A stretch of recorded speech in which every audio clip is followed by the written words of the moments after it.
Play different. Greetings, smart and attractive people of the internet. In this video, we're looking at Mac Arcade, Don Rittner's top shareware game picks.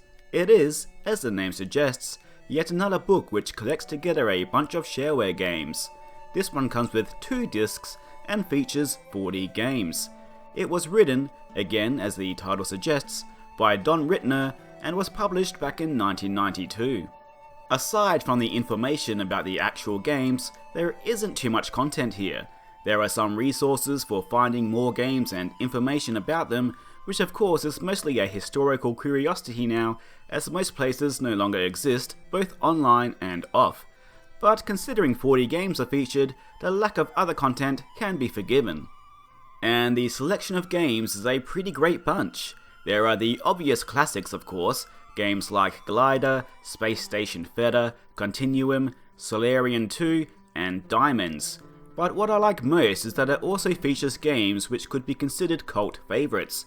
Some of the more oddball games like Toxic Ravine, or Movid 2, Piston, and Nuke Snake. I don't think all the featured games are classics though. Some have aged poorly, or I just find them uninteresting. Rittner focuses on a lot of clones of classic arcade games too, and I'd rather see more original games, but I get that back in the day, people would want to play a game like Missile Command on their home computer. It also has a problem that some other books of this type have, in that it covers games too similar to each other. For example, there are 3 Pac-Man clones, 2 Columns clones, and 2 Space Invaders clones. Now for what Rittner actually says about the games. Each one has a useful information page filled with system requirements and basic controls, and then a description of the gameplay itself.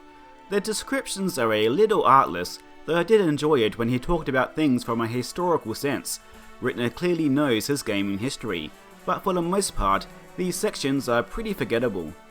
But what really sets this book apart from others of its type are the author biographies. Rittner got in contact with as many other developers as he could to share the stories of their games and lives.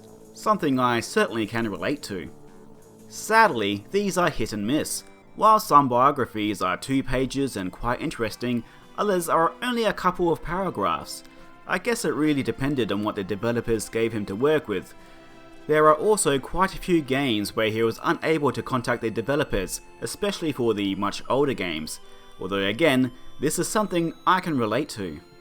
So would I recommend this book today? I would, but it isn't a strong recommendation, as it's mainly the biographies which still make it an interesting read, and these aren't consistent. Still, the good ones really are fascinating, at least in my opinion. Rittner has moved on to bigger and better things since writing this book. He's now known as a historian, archaeologist, anthropologist, an environmental activist, an educator, author, and filmmaker. He recently made some documentaries, for example. But that's it about Mac Arcade, the book. Thanks for watching.